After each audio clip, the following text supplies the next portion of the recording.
Praise the Lord. Hallelujah. Thank God for today. Thank God for this morning again. Our breakthrough prayer revival program from Christ Apostolic Church, Chapel of Testimony, Apapa Road, Lagos, Nigeria. I welcome you, my listeners, those who are watching me. The Lord Almighty will cause you to break through. Amen. In all ways, in the mighty name of Jesus. Amen. Shall we pray? Father, in Jesus' name, Amen. I want to thank you and appreciate you for another day like this. We have no other hope except in you. You are the hope of humanity. And we have chosen you. But you have chosen us before we chose you.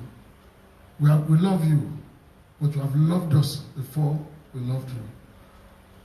We have known you, but you have known us before we knew you. Father, I want to appreciate you for every opportunity you have given unto us to become sons of God and to use the authority, the authority you have given unto us to overcome, to become overcomers, to reign and rule in this world.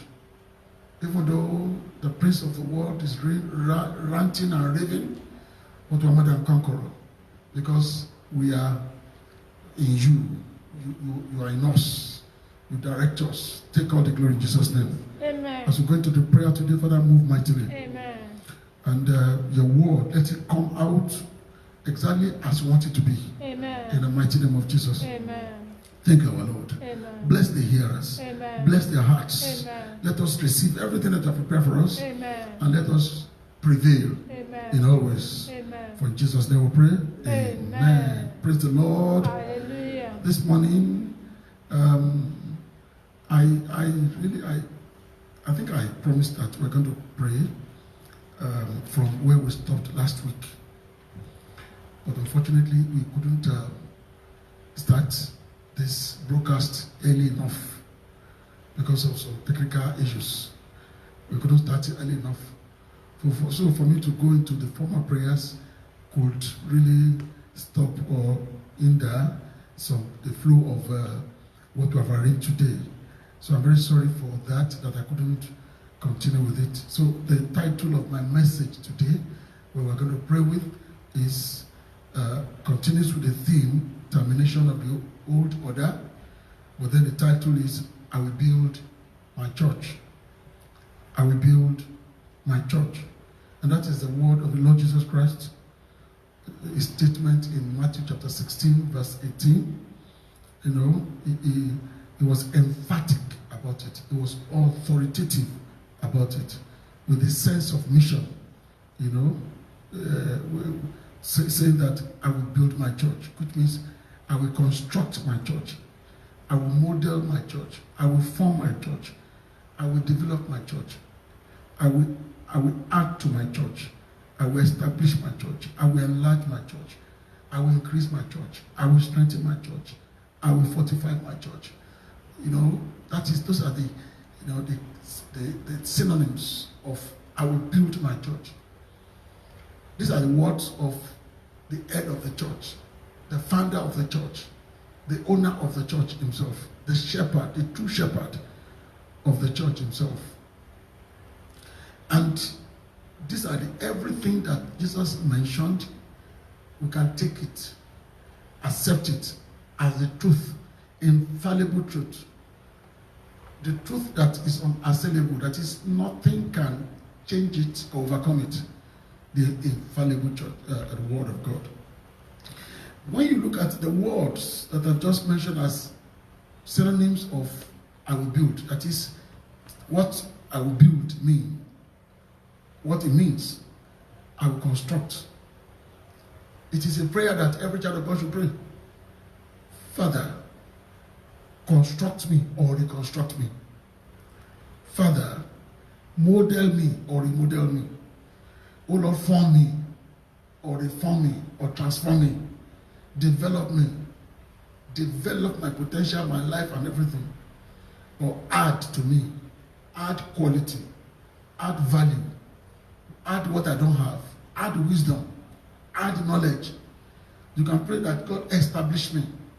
Establish me. enlarge me. Father, increase me. Father, strengthen me. Oh Lord, fortify me. Why? Because we are the church. We are the church of God. It is not a building. Everyone that is called out unto Him, they are called the church of God.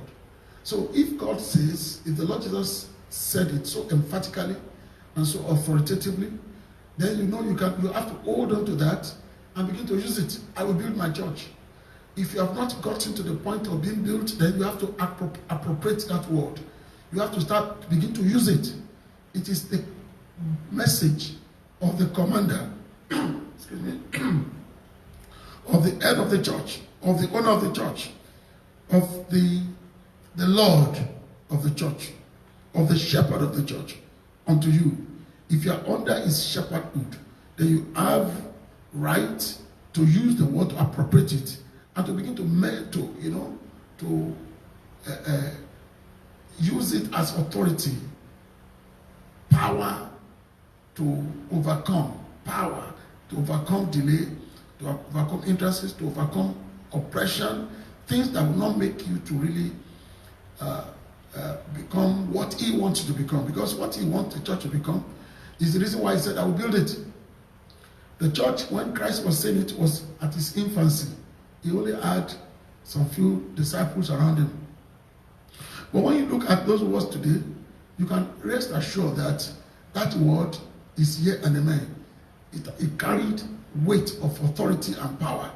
And when you look at the church of God today, in spite of all that has passed through the persecution, the church is still passing through persecution today, but the church is growing. So many things have been said of the church today. And of course, we are not unaware of the fact that within the church, we have had people, black legs, black sheep, hirelings, false messengers who crafting, Satan masquerading like an angel of light, and of course servants too, magicians who came to church, who are doing all manners of things to disrupt the flow of the church, to destroy the value of the church. But it's impossible, because this word will continue to work wonders in the church, that I will build my church. And he concluded, I said, the gate of hell will not prevail. It is very important word, very authoritative word. It's the word of the commander in chief of the armies of the Lord. Is the word of the Lord of hosts. You can take it and hold it, and you can use it. And the church has been prospering and doing well simply because he spoke those words, and they are working up to now. Praise the Lord, somebody. Hallelujah. Then he made boast like a commander that he is. He is a commander, and he made boast that the major enemy of the church will find it invincible. That is, he cannot win no matter the battle. Uncontrollable. He cannot control the church no matter how much. He cannot. It's impregnable. He will make the church impregnable. Nothing can overrun it. Nothing can overthrow it. And he will make the church a mystery to the devil. He will try as much as possible, but the church is a mystery to the devil that he cannot decode. He can't decode what the church is. And he's talking about the gate of hell. I will build my church, and the gate of hell will not prevail against it. What a commander, what a leader, what a Lord. Jesus says, unlike those who will have vision and pursue it, and do not have something like insurance or assurance of overcoming, of the power against that of the enemy, of insulating the church. He has insulated the church with the promise that he made. I'll build my church, but he has insulated it. Praise the Lord. Hallelujah. That is, no matter what, you as a church of God, as a part of the church of God, Satan cannot control you. You are invincible. You are impregnable. You are a mystery and cannot decode. You cannot decode. You are undecodable. That is, you are a mystery to the world. And so shall be your situation in Jesus' name. Amen. Whatever the enemy has done before, today it will begin to change. In the mighty name of Jesus. Israel, the church that God brought out of Egypt, was badly battered by the gate of hell. Israel, the church that God brought out. You know, the church is a similitude of the Israelites coming out of Egypt. And so is the church of God now, who are called out of the world. Egypt is the symbol of the world. And God brought out the Israelites out of the world, of that which is Egypt. But we see that what the devil did concerning Israel in the way to the promised land was terrible. He really battered them. Can you imagine those who left Egypt? None of them survived. None of them got to the promised land except two. Except to Caleb and Joshua. He battered them. But with the word of our commander, with the word of the Lord Jesus Christ, you can rest assured that if you focus on him and hold tight to him, you will make it here on earth and you will make it in heaven. In the mighty name of Jesus. Amen. Israel, the church, didn't make it, but we who are under the Lord Jesus Christ and the church of God, we will make it. Amen. Now, the sure step to overcome the church. Let me read the scriptures to you now. And we want to start to pray now. The sure step to overcome the church, to become overcomers, or to overcome the gate of hell, you have to know him. Let's look into the book of that book, Matthew chapter 16, and I will take it from verse 13. When Jesus came into the court of Caesarea Philippi, he asked the disciples, saying, "Who do men say that I, the Son of God, am?" Jesus was trying to get a feedback from all his efforts and activities that he has done over the place. What do people say I am?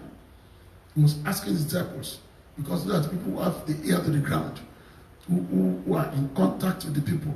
They have families in town.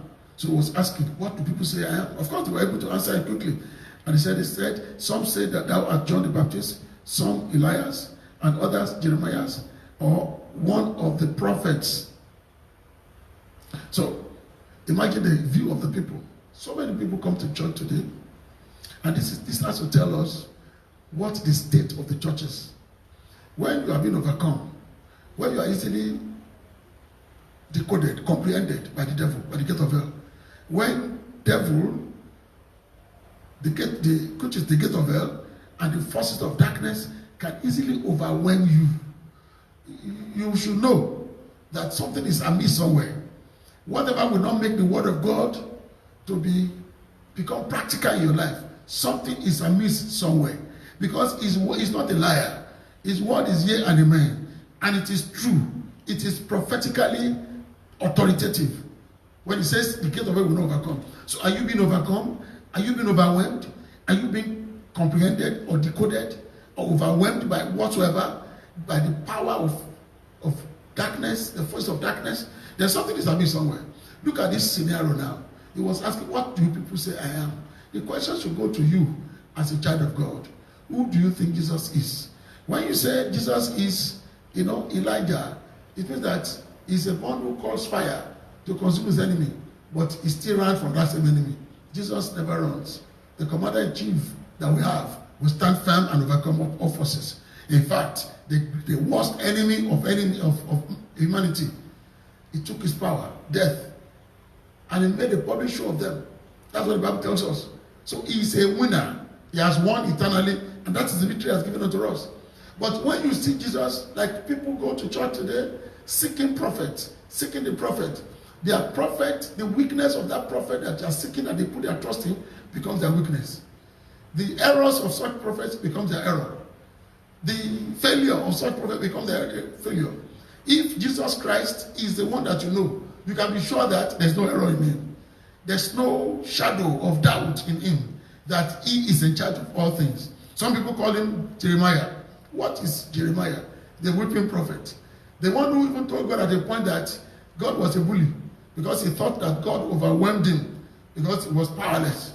He said he will not speak about God's word again.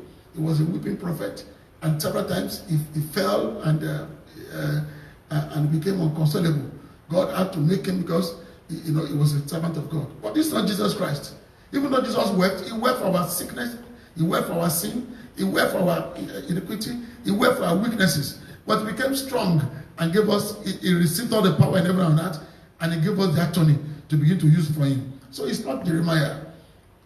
So many people believe in, like I said, men of God today whose entire life and everything they have is in their nostrils. Once they stop breathing, everything. And so when that prophet dies, your silver is dead. When that prophet falls, your silver is falling. When he falters, you too will falter. Praise the Lord. What do you call Jesus Christ? Some call him John the Baptist. John the Baptist himself, the testimony of John the Baptist, he said that he will increase and I will decrease. That Jesus will continue to increase, but he will decrease. So if you carry the testimony of the past, like that of John the Baptist, who only came to show the way for the Lord Jesus Christ, rest assured that it decrease. It's going to be your portion. That is, you are not really connected to the one who is increasing. Who keeps increasing? Jesus kept increasing up to now. Imagine he started with 12 disciples, and imagine the billions that are there for Christ now, worldwide, all over the place. That is increase. And imagine what he is planning for us too in heaven. That is increase. Progressive, prophetic increase. Becomes a portion. Once we belong to Jesus. Unfortunately, what you believe is what is going to see you through. What you put your trust in. What is your hope? And that is why what Jesus was in that verse 15 now. And he said to them, okay, people have called me so because I'm not close enough. But whom say ye that I am? I'm asking you, because our claim oftentimes we are children of God. We have so many things to prove that we belong to God. We can preach the word. We can quote the word. We can pray very well. We can speak in tongues. We have the Holy Ghost. But then, do you have concrete proof about this? That knowing Jesus. I'm telling you, for you to overcome the gate of hell, to be built by Lord Jesus Christ and overcome the gate of hell, you must know him. I said, you ask them, what do you say I am? Do you really know me? And Jesus answered, and Simeon Peter, verse 16 now. And Simeon Peter answered and said, thou art the Christ, the Son of the living God. Thou art Christ. That is the Messiah. You are the Messiah, the Savior of the world, my Savior, and the Son of the living God. You know, one of the contention of a particular religion is that Jesus cannot be a son of God. God did not give her to a child. So this confession is indeed important to every child of God to see Christ as your Messiah, the Son of God, and as the Son of God, your Messiah, your Savior, and the Son of God, of course, the one who God sent to save the entire world. Praise the Lord. And what did Jesus say? And verse 17, Jesus answered and said unto him, blessed art thou, Simeon Bar-Jonah, for flesh and blood had not revealed it unto thee, but my Father which is in heaven. That is, Christ endorsed the declaration of Peter. He said, let me read again. And Jesus answered and said unto him, blessed art thou, Simeon Bar-Jonah, for flesh and blood hath not revealed it unto thee, but my Father which art in heaven. Revelation. Second one is the revelation. You must catch the revelation of the Son of God. That revelation does not come by you coming to church alone, being part of a local church, which is important anyway. You have to belong to a fellowship, a place we call church, the gathering of the people of God. But then it is not that when you come to such places, you have contacted, you are in contact. You know, I say it oftentimes, you come in contact in a church, in a local church, with the local pastor, with local brethren. Important. You must belong to a local assembly where you fellowship and worship the children of God. But then for you to be in contact, you must catch the revelation of who Jesus is. You must have the revelation. You must have the understanding. You must carry the consciousness of it in your mind. I often describe it that to be in contact is like a plug It's like a plug that is put in a socket. When you put a plug in a socket, but there's no light in the socket, it's a contact. But when you put on the light and light flows from the socket into the plug, then it becomes a connection. You are connected. And that is what Peter just did now. Those who are talking about Jesus Christ, prophets, Elijah, prophet Jeremiah, prophet John, and all manners of people, those who were in contact, they saw Jesus and they have an impression of who he is. So human impression cannot give the revelation of the Son of God, which is going to transform lives. The human impression is what you have to live now. What do you think Jesus is? It is what, when Jesus said, it is your flesh, your blood, I did not reveal it, but my Father who is in heaven. So by the Spirit of God, revelation comes. You have to get to the point of being revealed, receiving the revelation of who Jesus is in your heart. Because that's when you can begin to live a life that is different from the former. Praise the Lord, somebody. Are you here with me now? And therefore, Jesus went ahead. Verse 18. And I say unto thee, thou art Peter. Peter means rock. He said, thou art Peter, a rock. You are no longer Simeon. The meaning of Simeon is reed. Reed on water. Reed that is blown to and fro. Blown by the wind. That is a life that obeys the wind of any kind of doctrine, a life that obeys the wind of any kind of persuasion. And that's what a lot of people are. We see some people who go to churches from one church to another, from one church to another. They are not looking for anything. They are just seeking, like those who are following Jesus, the crowd following Jesus, without any sense of mission. They've been to Baptist, they've been to Catholic, they've been to Celestial Church, they've been to Anglican Church, they've been to CAC, they've been to Foursquare. Nothing has happened. It's a mixture of so many wrong doctrines, an admission of it. Jesus Christ is the Son of God. That's the revelation you have to catch. And it's your Savior, my Savior, the only Savior of the world. No other way to him. Praise the Lord. Hallelujah. And he said, you are Peter. Revelation caused Jesus to give Peter a new beginning. The foundation of Peter is Simeon, the reed, unstable, obey the wind kind of person. Somebody whose foundation is weak, whose life cannot be stable to bear anything good sufficiently. Now Jesus changed, he said, ye are Peter. That is rock. And that rock in the book in Greek means Petros. And a large piece of rock. A large piece of rock. And it continues. And upon this rock will I build my church. The second rock that he mentioned now is not the same rock, which is large piece of rock. But according to my amplified there, it says a large, and on this rock, that is Petra. Don't forget, the first one was Petrus. Petrus means a large piece of rock. But second one, Petra, means a huge rock like Gibraltar. That is a mountainous rock. You know what the Bible says that it's all, the prophet said, I saw a rock that's been thrown. I saw a stone that's been thrown without a hand throwing it. And it landed upon the earth and it filled the entire earth. A mighty rock that is unshakable. That is it. That is Jesus Christ. Like Gibraltar. That is, Peter is a rock from the rock. It's a large rock from the Gibraltar. Praise the Lord. And that is what a child of God will be.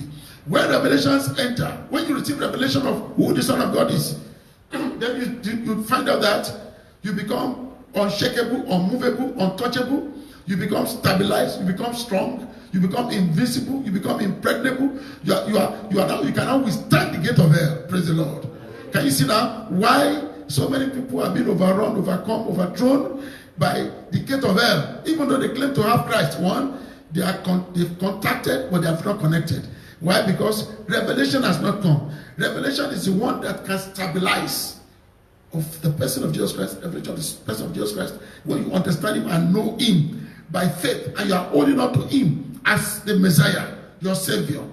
It makes you a rock that the enemy cannot come against. Shout hallelujah, somebody. You want to start to pray now. You want to start to pray now. Who do you call Jesus? Let me quickly round up this for the sake of understanding. Number one, you must know him, like I said earlier, personally, spiritually. Not just knowing him as whatever, like any other person we call him. That is, you must know him to the point of personal conviction. Not like that of the, people in verse 13 who call him all manners of names. Number two, I've come to verse 16. Answer thou art Christ, the Son of living God. That is, you must confess him. Romans 1:6, let's go to Romans 1:6. I want you to really understand it clearly. Romans chapter 1, verse 16 says, "For I'm not ashamed of the gospel of Jesus Christ, for it is the power of God unto salvation to everyone that believeth, to the Lord Jews first, and also to the Greek." Praise the Lord. Hallelujah. Praise the Lord, somebody. Hallelujah. So you must have this attitude of you knowing him, confessing him, speaking to him, not being ashamed of it, but with every conviction. Why is confession with the mouth so important? Now listen to me very well. Why is your confession so important with your mouth? Why is it important? Number one, it expresses what is the value you have within you. Whatever it is in you is what your mouth expresses, the value. You cannot do better than whatever is within you. You can say a thing and lie, but in the essence of faith, of course, it has to be what is within you that you speak out. Praise the Lord, somebody. Hallelujah.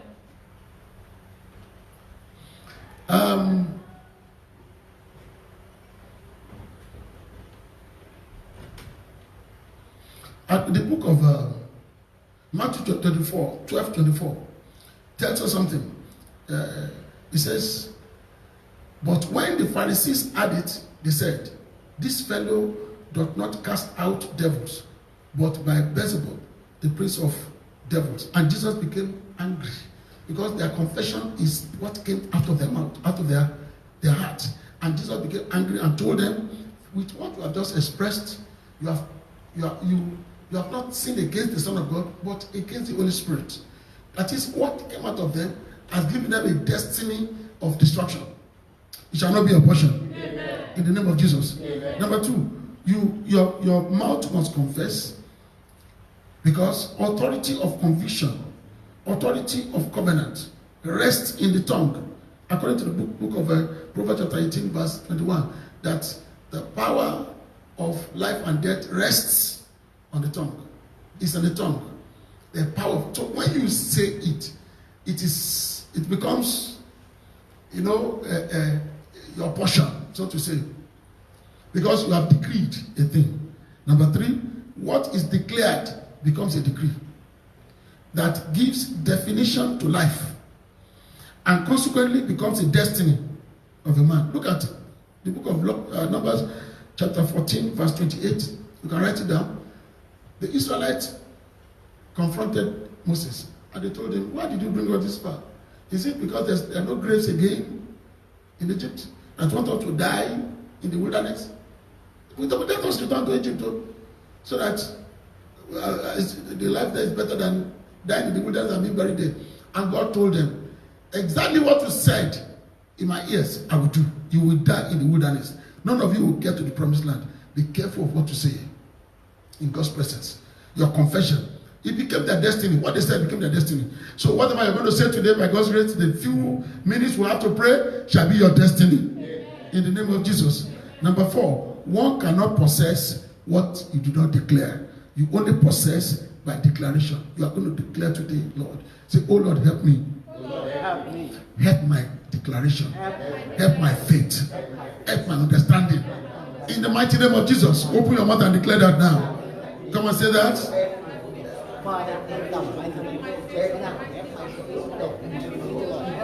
Whosoever God, whose faith is not strong enough in Christ, is called foolish. It's called foolish. Those virgins were called foolish. 5 virgins were called foolish because they are not strong enough in faith. Those who don't know God, who say there's no God, they are called foolish. Because they don't have the understanding to know that God is alive. So you, as a child of God, ask God to help you to have understanding, to walk with Him in clear revelation. Help, Lord, give me knowledge of you. Give me the conviction to declare you.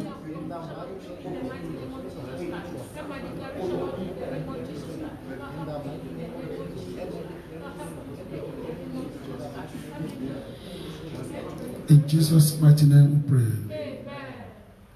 So someone say, oh Lord, change my perspective. Oh Lord, change my perspective.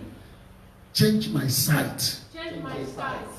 What we see oftentimes is what we declare. And what we see forms our perception. Oh, that thing that is round is a ball. Someone else will see it and say, that thing that is round is a balloon. Perception. Somebody will say, that thing that you are seeing here is just a smoke in the air. Perception. But it is not by perception that we have to understand Jesus, it's by revelation. We are going to say, somebody, raise your right hand again and say, oh Lord, remove the darkness from my eyes to see you today as you are. As you want me to know you, open your mouth and declare it now. Darkness in my eyes, remove it. That I might see you clearer and be able to walk with you and declare you in the mighty name of Jesus.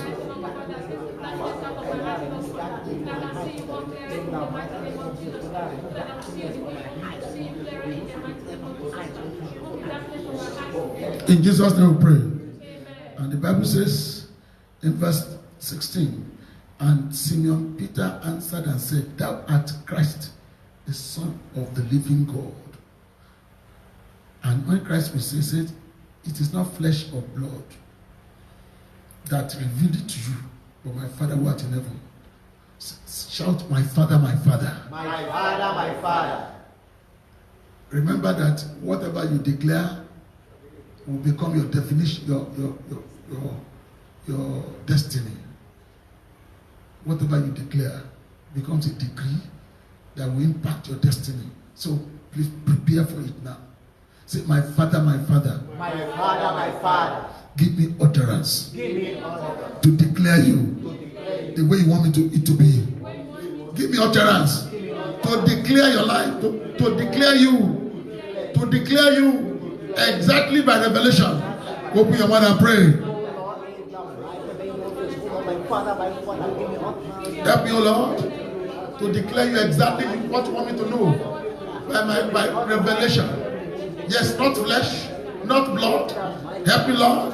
Help me, Lord, to declare you exactly.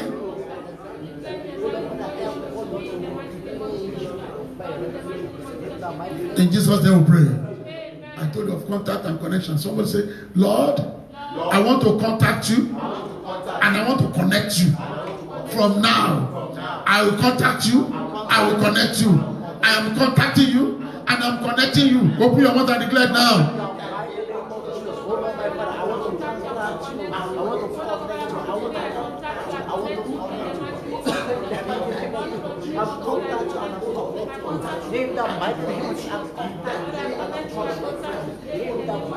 In Jesus' name we pray. I hope you understand the message clearly enough that the word of the Lord Jesus Christ is true, is here, is amen. It cannot change. It has power, prophetic power within it.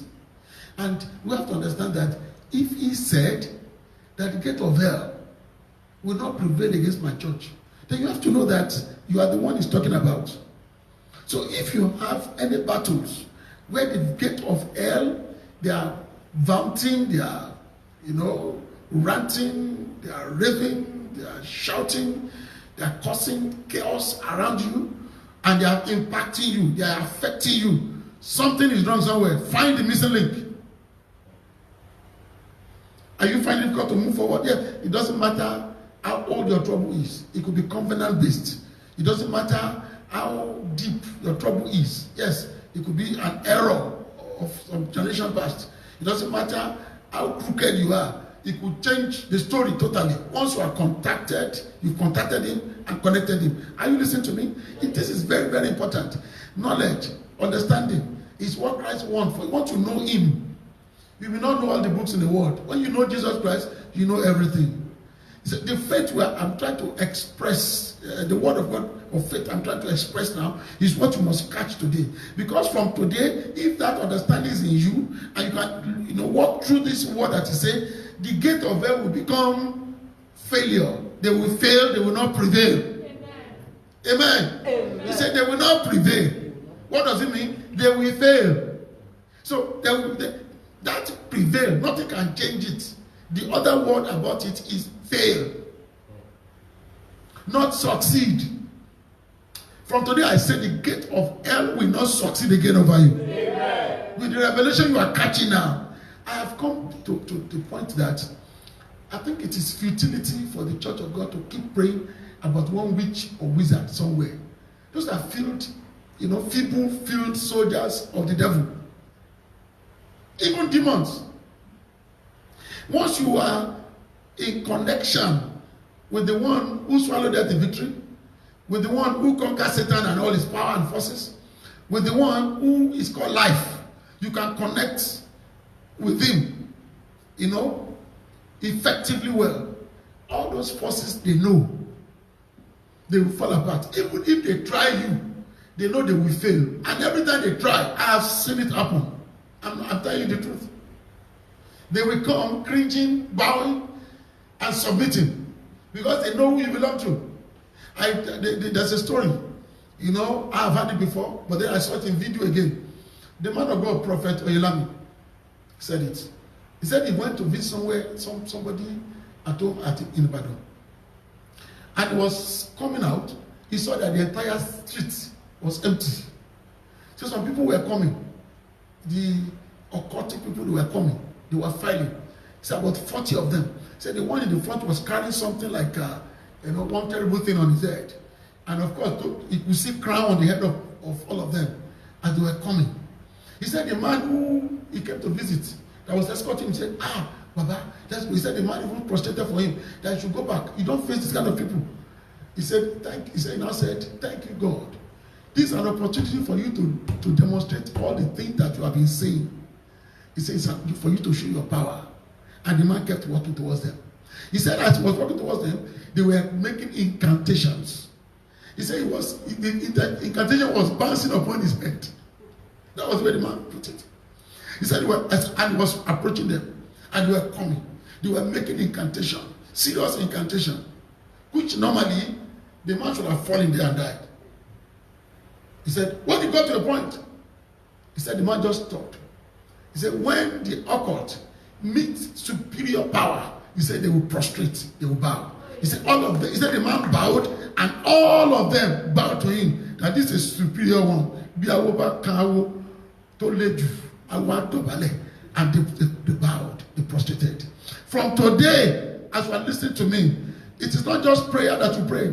The faith in your heart from today will exalt you. Amen. Will stabilize you. Amen. He said, you are no longer senior. He said, you are Peter. That is the rock. Today, you are established. Amen. You become impregnable, amen, unshakable, amen, unmovable. Amen. You are standing before the enemy and they will not be able to stand before you. Amen. In the mighty name of Jesus. Amen. This is what we are talking about. So I want you to understand that. So when you are declared. And that one was confession, which is what we are doing now.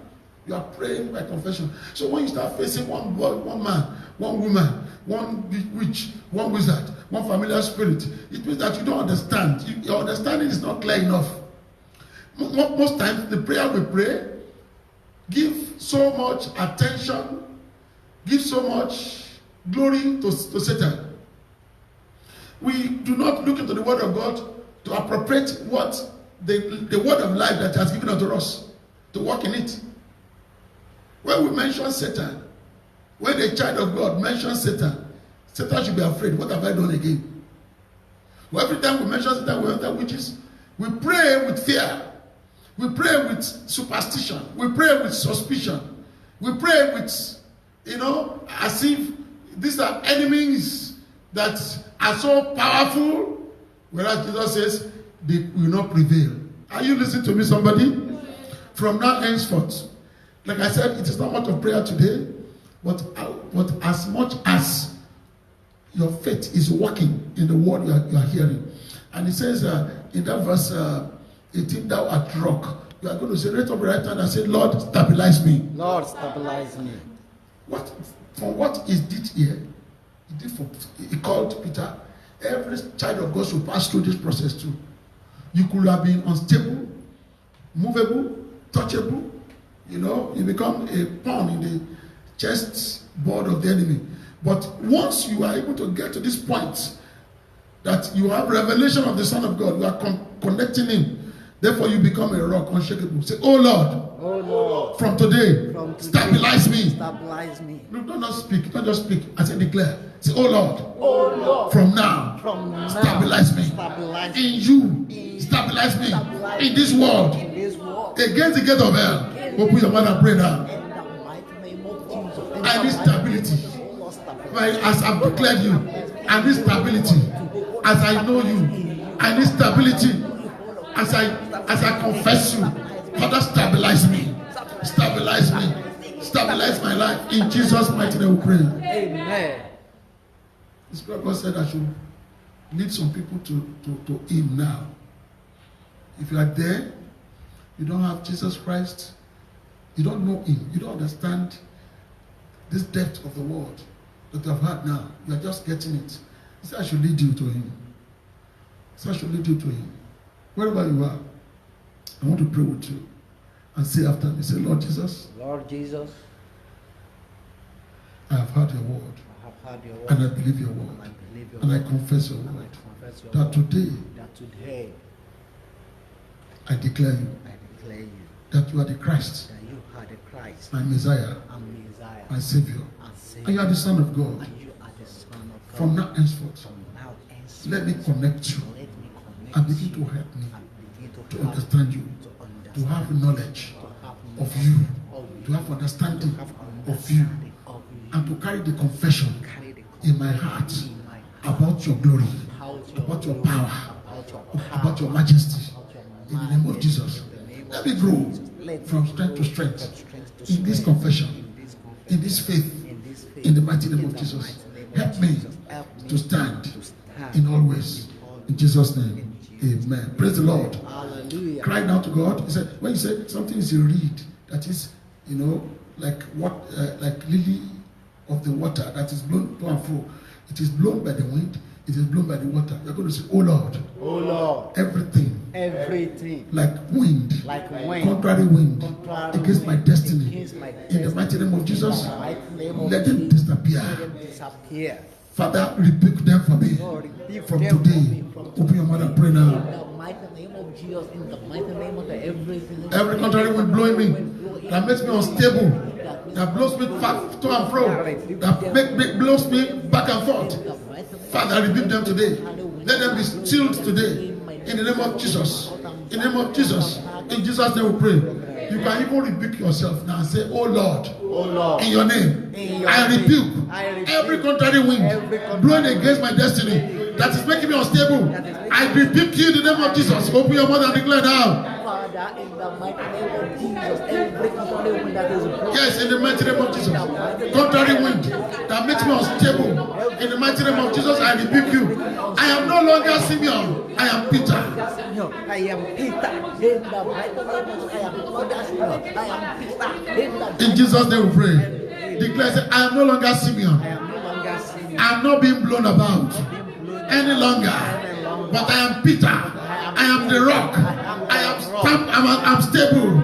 And I'm standing firm. In the name of Jesus. Declare that now. I'm no longer stable.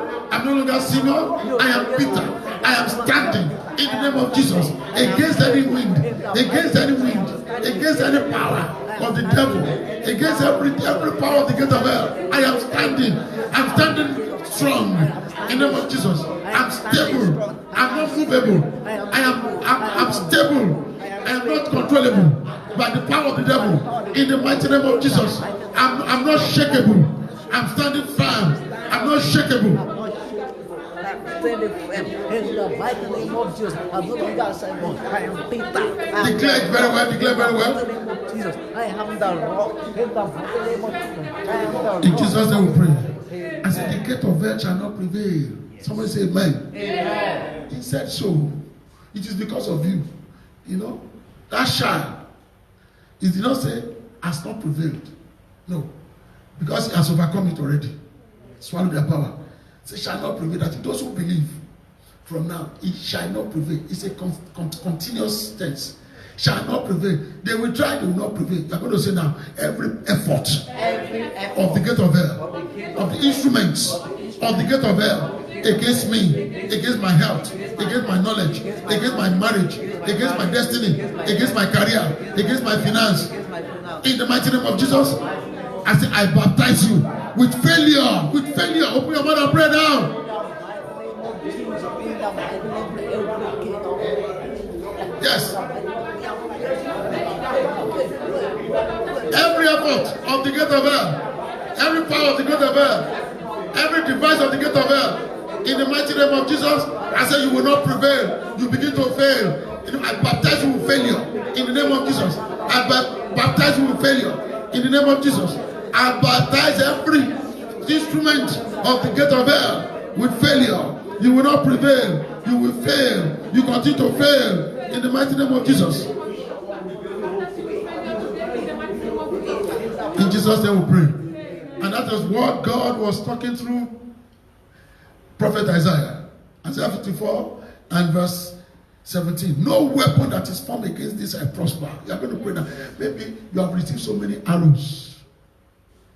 They have sent it against you, and the thing has been working. Every time they strike you, it is sickness.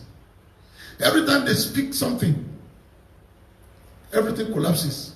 Once you have a dream and you see that certain symbol, everything will collapse around you. You know, business will just every promises will fail. All the promises will fail because once you see that thing, there's somebody who said every time like that he, is walking towards something that is about to walk. He said he will just sleep, and a woman will come and sleep with him. And of course, that thing will fail. Those who have been calling him before will fail. If you went for an interview, it will not get a result. Somebody who was a graduate as early as 1993 from University of Lagos, even had masters, did his masters, and never got a job. 1993. I'm not talking of 2003. I'm not talking of 2020 when things are difficult. I'm talking of 1993 as a graduate there. He couldn't get a job. He was just picking one job or the other, picking one job, like the salary that a second school graduate will take was what he was managing. That was how the life was. A woman will come in the night, sleep with her. That's the gate of hell. You deal with your gate of hell. A woman will said anytime she was pregnant and she sees a cow. Once she sees a cow, the cow will just come. Sometimes will hit her belly. In the morning, there will be miscarriage.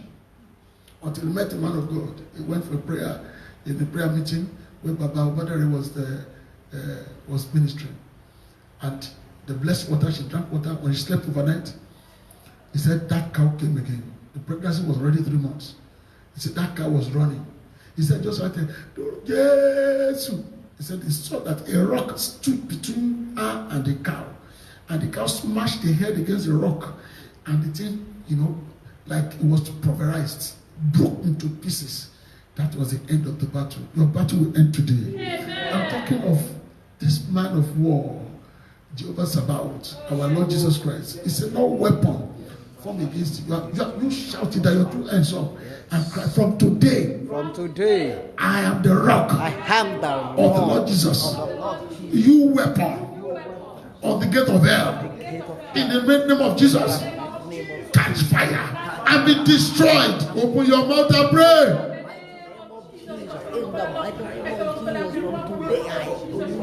Yes, you rock of ages. I bring you into the battle now. Every power of the gate of hell, weapons of the gate of hell, in the name of just suffer defeat. I say be shattered, catch fire and be destroyed. In the mighty name of Jesus. In Jesus' mighty name we pray.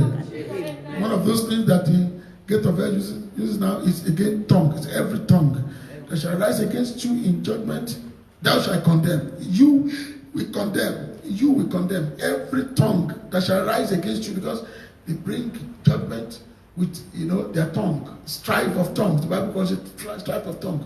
Cry to God now. Every demonic tongue that is judging me, I condemn you. I want you to, with every authority, you tongue, evil tongue, demonic tongue of the gate of hell, condemning me in the mighty name of Jesus, you are condemned. Open your mouth and declare that. Father, in the mighty name of Jesus, in the mighty name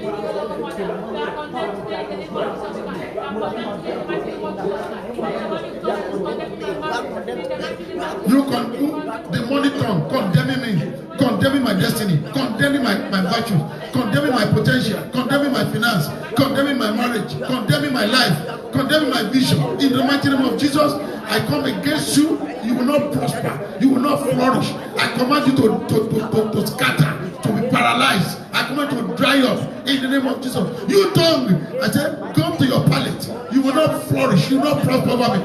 From today, everything that you say is wasted. Failure is your portion. In Jesus' name we pray.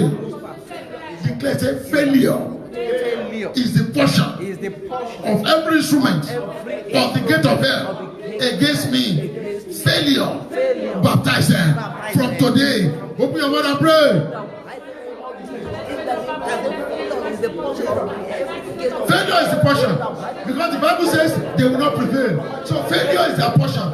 You gate of hell, you instrument of gate of hell, whatever level you belong to, I say I baptize you failure over my life, your tongue, your weapons, everything. I say they have failed. Catch fire and destroy totally.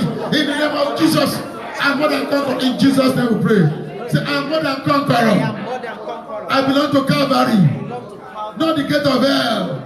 In the mighty name of Jesus, all powers of darkness, of the gate of hell, all instruments of the gate of hell, in the mighty name of Jesus, suffer defeat, suffer failure, disappear.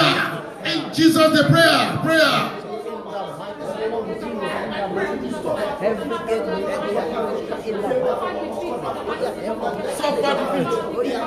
Suffer defeat, suffer failure.